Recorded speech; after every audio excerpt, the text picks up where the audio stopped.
Chapter 3, 30 Scalps. Within a few minutes, loud snores, well, not loud, but loud for the Indian, began to come out of the teepee. But Omri, sleepy as he was himself, was not quite ready for bed. He had an experiment to do. As he had figured it out so far, the cupboard, or the key, or both together, brought plastic things to life, or if they were already alive, turned them into plastic. There were a lot of questions to be answered, though. Did it only work with plastic? Would, say, wooden or metal figures also come to life if shut up in the cupboard? How long did they have to stay in there for the magic to work? Overnight? Or did it happen right away? And another thing, what about objects? The Indian's clothes, his feathers, his knife, all had become real. Was this just because they were part of the original plastic figure? If he put, well, anything you like, the despised plastic teepee, for instance, into the cupboard and locked the door, would that be real in the morning? And what would happen to a real object if he put that in? He decided to make a double trial. He stood the plastic Indian tent on the shelf in the cupboard. Beside it, he put a matchbox car. Then he closed the cupboard door. A matchbox car is a little metal race car. He didn't lock it. He counted slowly to 10, then he opened the door. Nothing had happened.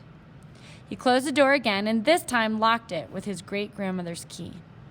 He decided to give it a bit longer this time, and while he was waiting, he lay down in bed. He began counting to 10 slowly. He got roughly as 5 before he fell asleep. He was awakened at dawn by Little Bear bawling at him. The Indian was standing outside the felt teepee on the edge of the table, his hands cupped to his mouth as if shouting across a measureless canyon. As soon as Omri's eyes opened, the Indian shouted, "Day, come! Why you still sleep? Time, eat, hunt, fight, make pictures." Omri leaped up. He cried, "Wait!" and almost wrenched the cupboard open. There on the shelf stood a small teepee made of real leather. Even the stitches on it were real. The poles were twigs tied together with a strip of hide. The designs were real Indian symbols, but put on with bright dyes. The car was still a toy car made of metal, no more real than it had ever been. "It works!" breathed Omri, and then he caught his breath. "Little Bear!" he shouted. "It works! It works! I can make any plastic toy I can make any plastic toy I like come alive, come real. It's real magic. Don't you understand? Magic!" The Indian stood calmly with folded arms, evidently disapproving of this display of excitement. "So, magic? The spirits work much magic. No need wake dead with howls." Omri hastily pulled himself together. Never mind the dead. It was his parents he must take care not to wake. He picked up the new teepee and set it down beside the one he had made the night before. "Here's the good one I promised you," he said. Little Bear examined it carefully. "No good," he said at last. "What? Why not?" "Good teepee, but no good Iroquois brave. See?" He pointed to the painted symbols. "Not Iroquois signs. Algonquin. Little Bear sleep there. Iroquois spirits angry." "Oh," said Omri, disappointed. Little Bear like Omri teepee. Need paint. Make strong pictures. Iroquois signs. Please spirits. Omri's disappointment melted into intense pride. He had made a teepee that satisfied his Indian. "It's not finished," he said. "I'll take it to school and finish it in handicrafts lesson. I'll take out the pins and sew it up properly. Then, when I come home, I'll give you poster paints and you can paint your signs." "I paint, but must have longhouse. Teepee no good for Iroquois." "Just for now?" Little Bear scowled. "Yes, but very short. Now eat." "Yes. What do you like to eat in the mornings?" "Meat," said the Indian immediately. "Wouldn't you like some bread and cheese?" "Meat. Or corn or some egg?" The Indian folded his arms uncompromisingly, meaning he's not compromising. across his chest. Meat, said Omri with a sigh. Yes, well, I'll have to see what I can do. In the meantime, I think I'd better put you down on the ground. Not on ground now? No, you're high above the ground. Go to the edge and look, but don't fall. The Indian took no chances. Lying on his stomach, he crawled, commando fashion, to the edge of the chest drawers and peered over. Big mountain, he commented at last. Well, but it seemed too difficult to explain. May I lift you down? Little Bear stood up and looked at Omri measuringly. So he's looking at him like trying to figure out whether or not to trust them. He's measuring him up. Not hold tight? He asked. No, I won't hold you at all. You can ride in my hand. He laid his hand palm up next to Little Bear, who, after only a moment's hesitation, stepped onto it and, for greater stability, sat down cross-legged. Omri gently transported him to the floor.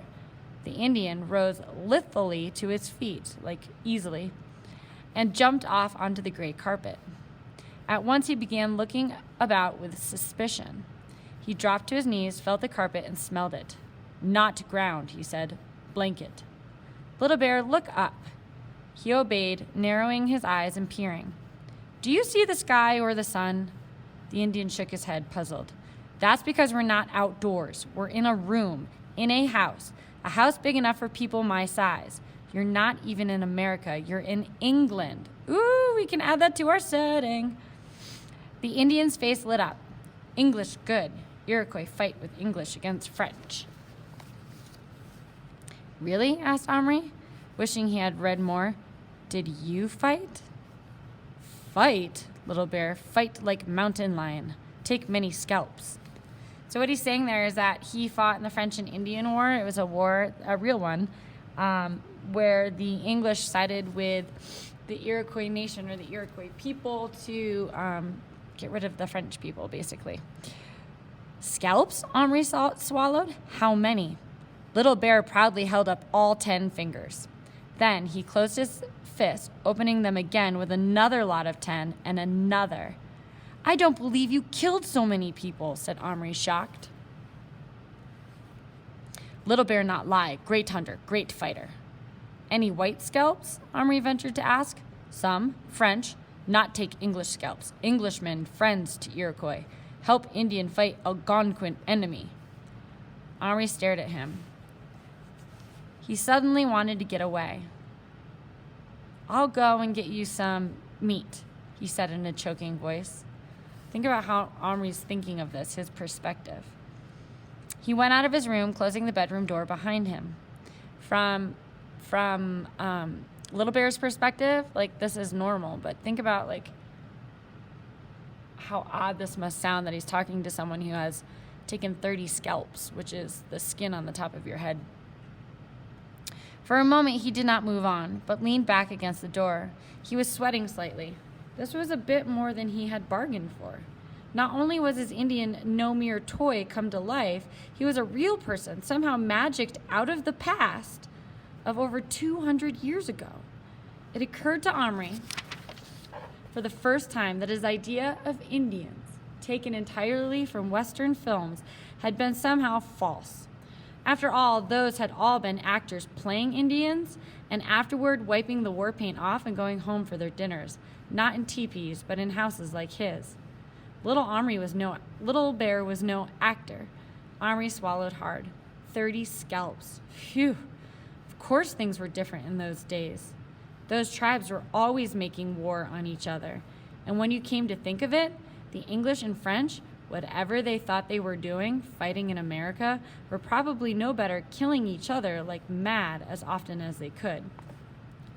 Even now, weren't soldiers doing the same thing?